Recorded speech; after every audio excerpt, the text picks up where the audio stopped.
Hello, good morning. Myself doctor Umesh Singh Chaudhary, सहायक आचार्य राजकीय विधि महाविद्यालय नागौर।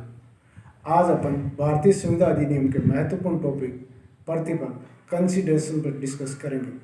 इस डिस्कस में अपन जानेंगे प्रतिफल क्या है, प्रतिफल के आवश्यक तत्व क्या है, एक करार के लिए प्रतिफल की क्या आवश्यकता है, बिना प्रतिफल के करार की क्या प्रकृति है। इन तमाम बिंदुओं पर बिंदुवार अपन डिस्कस करेंगे। सर्वप्रथम अपन जानते हैं कि प्रतिफल की क्या आवश्यकता है। Section 10 of the contract act 1872 के अनुसार वो करार संविदा है। कौन से करार संविदा है?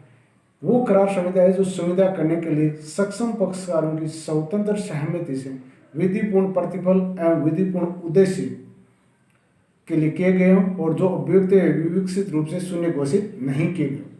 Section 25 of the contract act के अनुसार बिना प्रतिफल के करार वॉइड है, अर्थात किसी करार के संविदा में परिवर्तन होने के लिए प्रतिफल न केवल आवश्यक है अपितु अपरिहार्य है, मस्ट है। अब अपन जान लेते हैं कि प्रतिफल क्या है। ब्लेक स्टोन के अनुसार प्रतिफल उस प्रतिकर को कहते हैं जो प्रतिज्ञाकर्ता को प्रतिज्ञा के बदले में प्राप्त होता है। भारतीय संविधान अधिनियम की धारा 2 के क्लोज डी में कंसिडरेशन की परिभाषा दी गई जो निम्नानुसार वचनदाता की इच्छा पर, वचनदाता की वांछा पर वचन ग्रहीता या किसी अन्य व्यक्ति ने कोई कार्य कर चुका है या कार्य करने से विरत रह चुका है या कोई कार्य करता है या करने से विरत रहता है या कोई कार्य करने या विरत रहने का वचन देता है तो उस वचन के लिए वो कार्य से प्रवृत्ति और वचन उसके लिए प्रतिफल है। उपरोक्त परिभाषा की जब अपन विश्लेषण करते हैं तो प्रतिफल के निम्न आवश्यक तत्व है। प्रतिफल हमेशा वचनदाता की वांछा पे होना चाहिए, यानी प्रतिफल वचनदाता की इच्छा पे ही होना चाहिए। किसी अन्य व्यक्ति की इच्छा पे होने पर वो प्रतिफल की श्रेणी में नहीं आएगा। इससे रिलेटेड लीडिंग केस है दुर्गा प्रसाद बनाम बलदेव, महत्वपूर्ण लीडिंग केस है। प्रतिफल वचन ग्रहीता या किसी अन्य व्यक्ति की ओर से भी हो सकता है। भारतीय विधि में प्रतिफल वचन ग्रहीता या किसी अन्य व्यक्ति की ओर से भी हो सकता है, यानी ये आवश्यक नहीं कि प्रतिफल वचन ग्रहीता की ओर से ही, लेकिन इंग्लिश लॉ में प्रतिफल सदैव वचन ग्रहीता की ओर से ही होना मस्ट है। इससे रिलेटेड केस है ट्यूडल बनाम एंडिक्सन।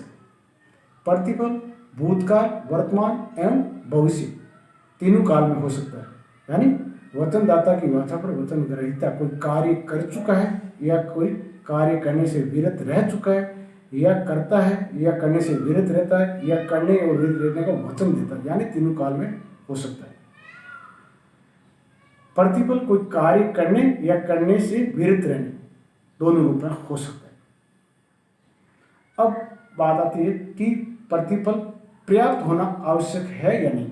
तो प्रतिफल पर्याप्त होना आवश्यक नहीं है। भारतीय संविधान अधिनियम की धारा 25 के क्लोज 2 का स्पष्टीकरण, इसके section 25 of the contract act का स्पष्टीकरण क्लोज 2 करता है कि कोई करार इस कारण से वॉइड नहीं होगा कि प्रतिफल अपर्याप्त था, यानी प्रतिफल होना आवश्यक है, पर्याप्त होना आवश्यक नहीं है। अब अपन बात करते हैं कि बिना प्रतिफल के करार की क्या प्रकृति होगी। तो section 25 of the contract act के अनुसार बिना प्रतिफल के एग्रीमेंट वॉइड होगा, लेकिन इसके भी 3 अपवाद। इन 3 परिस्थितियों में बिना प्रतिफल के भी करार वैलिड है। वो कौन कौन से? ये नियम है नैसर्गिक प्रेम और स्नेह के अधीन किए गए करार। ऐसे करार जो नैसर्गिक प्रेम और स्नेह के अधीन किए गए हैं वो बिना प्रतिफल के भी वैलिड होते हैं, लेकिन इसके लिए आवश्यक है कि ऐसे एग्रीमेंट लिखित एवं रजिस्टर्ड हो और ये नैसर्गिक प्रेम के अधीन किए गए हो और नज़दीकी रिश्तेदारों के मध्य हो, यानी इनके लिए लिखित और रजिस्टर्ड होना आवश्यक है और ये करार नज़दीकी रिश्तेदारों के मध्य नैसर्गिक प्रेम और स्नेह के अधीन किए गए हो।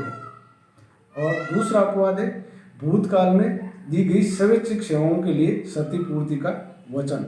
ऐसे करार जो भूतकाल में दी गई सेवाएं और ऐसी सेवाएं स्वैच्छिक रूप से दी गई और उनकी क्षतिपूर्ति के किए जाने का वचन देते तो ऐसे वचन भी बिना प्रतिफल के मान्य करार होते हैं।